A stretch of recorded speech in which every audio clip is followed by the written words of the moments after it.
Sunday के पहले match में आरसीबी ने टॉस जीता, पहले बैटिंग करने का निश्चय किया। और ये नॉर्मली दिन के मैचेस में ऐसा ही होता है। हर कोई एमएस धोनी नहीं होता है जो पहले टॉस जीत के भी बैटिंग करे या ना करे और उसके पीछे कोई सॉलिड लॉजिक हो। यहाँ तो बिल्कुल स्ट्रेट फॉरवर्ड था कि धूप है इसलिए हम पहले बैटिंग करेंगे। आपने देखा किस तरह से आरसीबी के बल्लेबाजों को परेशानी हुई। और मुझे ऐसा लगता है कि कितना ही बड़ा बैट्समैन हो, पहले बैटिंग करने में हमेशा उसको प्रॉब्लम होती है। और खासतौर पे जब विकेट ऐसा था जहां पे बॉल थोड़ी रुक के आ रही थी, तब तो किसी भी बैट्समैन को प्रॉब्लम होती है। और विराट कोहली के साथ वही हुआ। देखिए, अगर एक स्कोर आपके सामने हो, टारगेट आपको मालूम हो, तो आप अपनी बैटिंग को एडजस्ट कर सकते हैं और शुरू में 2 ओवर आप 6 रन के भी खेल सकते हैं। लेकिन पहले जब आप बैटिंग करते हैं तो आपको लगता है, अगर आपने 10 रन भी बनाए हैं पावर प्ले में किसी ओवर में, तो आपको लगता है कि मुझे 15 बनाने चाहिए थे, क्योंकि आपको पता नहीं है कि बाद में बैटिंग की क्या कंडीशंस होंगी। और आरसीबी वो हमेशा अपना कैरेक्टर दिखाते हैं। आज उन्होंने देखिए हसरंगा को ही बाहर कर दिया। और मिड इनिंग्स में माइक हेसन जो उनका कोच है, उसने क्या लॉजिक दिया कि नहीं, हमको लगता है कि यहाँ पे फिंगर स्पिनर ज्यादा बेटर होगा बजाय रिस्ट स्पिनर के। अब मैं इस कोच की अकल पे तरस खाने के अलावा और कुछ नहीं कर सकता हूं। कहा हसरंगा और कहा माइकल ब्रेसवेल। वो ब्रेसवेल जो कि अपनी टीम में अभी एस्टेब्लिश्ड स्पिनर है ही नहीं, न्यूजीलैंड की टीम में, उसको आपने ले लिया है हसरंगा की जगह। अब या तो ये बताना नहीं चाहते हैं कि हसरंगा को कोई इंजरी है या कुछ है। अदरवाइज 100 में से 99 टाइम्स हसरंगा मैच में खेलता ही खेलता है, कुछ भी हो जाए। आपने देखा राजस्थान ने 2-2 लेग स्पिनर्स खिलाए, चहल और जेम्पा, और यहां आरसीबी ने क्या किया, लेग स्पिनर को हटा दिया और वो भी हसरंगा जैसे लेग स्पिनर को, और उसकी जगह ब्रेसवेल को ले लिया।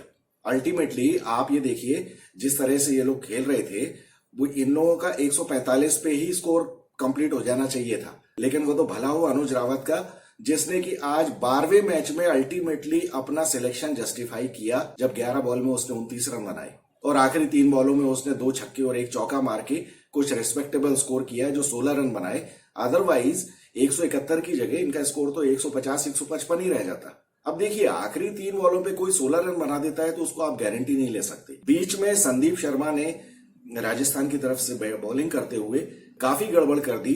जब वो फाफ डुप्लेसी और मैक्सवेल दोनों खेल रहे थे, उस टाइम उसने फाफ को काफी अच्छी यॉर्कर लेंथ पे बॉल्स डाली थी, जिसमें वो केवल सिंगल ही ले पा रहा था। लेकिन उसके बाद जब सिंगल लेके मैक्सवेल सामने आया, इसको पता नहीं कौन सा कीड़ा काटा और इसने शॉर्ट बॉल फेंकनी शुरू कर दी।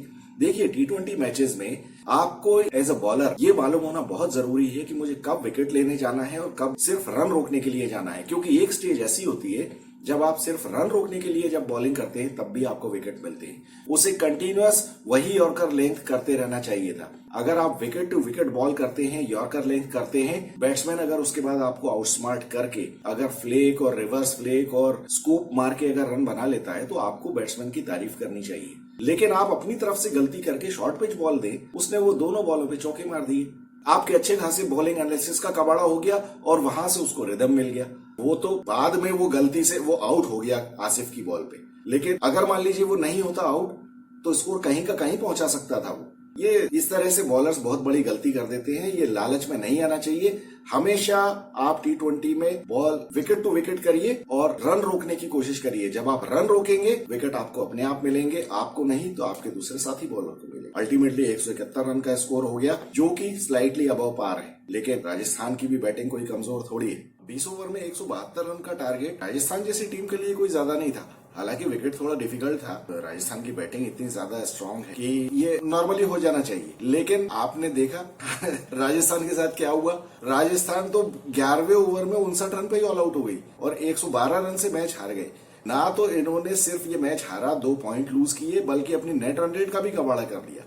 आज के मैच में, इसके पहले आरसीबी के 11 मैचों में 10 पॉइंट्स थे और राजस्थान के 12 मैचों में 12 पॉइंट थे। ये दोनों के पास ये मौका था कि अपने बाकी मैचेस जीत के ये लोग किसी तरह से प्लेऑफ में पहुंचने का अपना दावा पेश कर सकते थे। लेकिन राजस्थान ने तो पैरों पे कुल्हाड़ी मार ली अपनी। यशस्वी जायसवाल को आज समझ में आया होगा कि आपने पहले मैच में सेंचुरी मारी हो, लेकिन अगले मैच में आपका स्कोर 0 से शुरू होता है।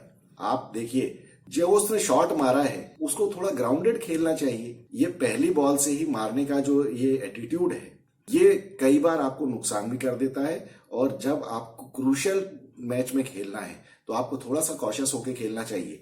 शाम को जयपुर में मौसम भी खराब होने वाला था, इसका प्रेडिक्शन इन लोगों को मालूम होगा। तो इन लोगों को पहले ही कोशिश करनी चाहिए कि हमको विकेट नहीं देने, लेकिन विकेट ना देने का तो सवाल ही नहीं है। ये लोग तो पता नहीं क्या करने आए थे। अच्छा हाँ, बटलर जरूर एक फ्रीक शॉट पे आउट हो गया।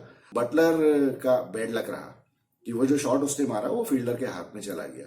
लेकिन उसके बाद वेन पार्नेल ने तो एक ही ओवर में 2 विकेट लेके इनकी कमर ही तोड़ दी। संजू सैमसन को भी उसने आउट कर दिया और फिर तो क्या बचा था, 3 विकेट बेस्ट बैट्समैन है यही आउट हो गए।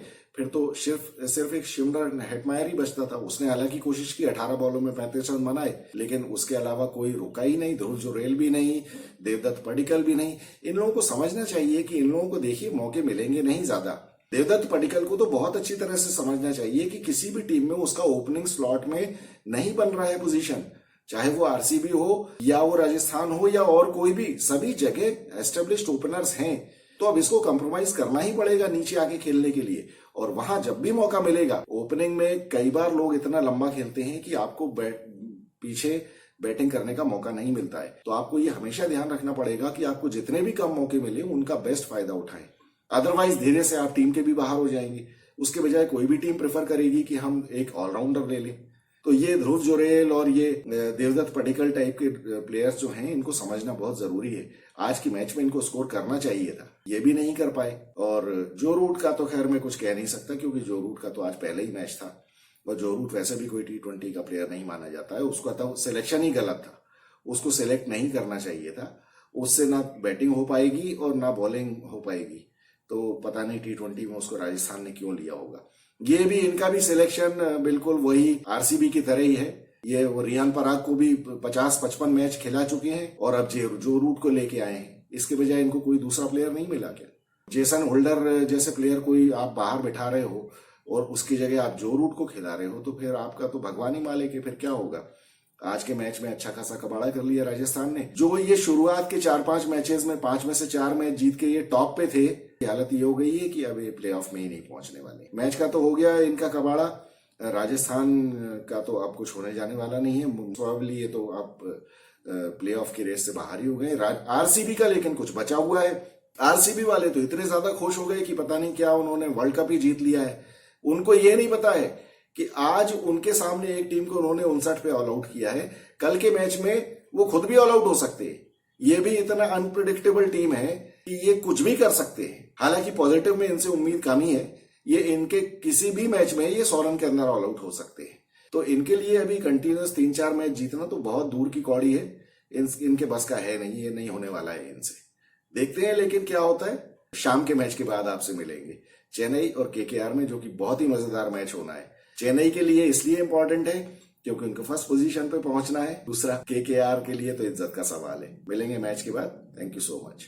आज के दूसरे मैच में सीएसके और केकेआर के बीच में टॉस जीत के एमएस धोनी ने फिर से आज बैटिंग पहले की, पिछले मैच की तरह, क्योंकि उसका कहना यह था कि बाद में विकेट थोड़ा और डिफिकल्ट हो जाएगा, जैसा कि दिल्ली के अगेंस्ट हुआ था। और देखिए वाकई विकेट इतना ज्यादा डिफिकल्ट था कि कॉनवे और गायकवाड़, इन दोनों को ही बैटिंग करने में बहुत ज्यादा तकलीफ हो रही थी। किसी तरह मरते गिरते इन लोगों ने कुछ तो रन बनाने की कोशिश की, लेकिन अल्टीमेटली स्पिनर्स जब आए उनके, तो स्पिनर्स ने ऐसी हालत कर दी कि बॉल इतनी ज्यादा टर्न हो रही थी। आज तो सुनील नारायण को भी विकेट मिल गए। सुनील नारायण, वरुण चक्रवर्ती ने बहुत जबरदस्त बॉलिंग की।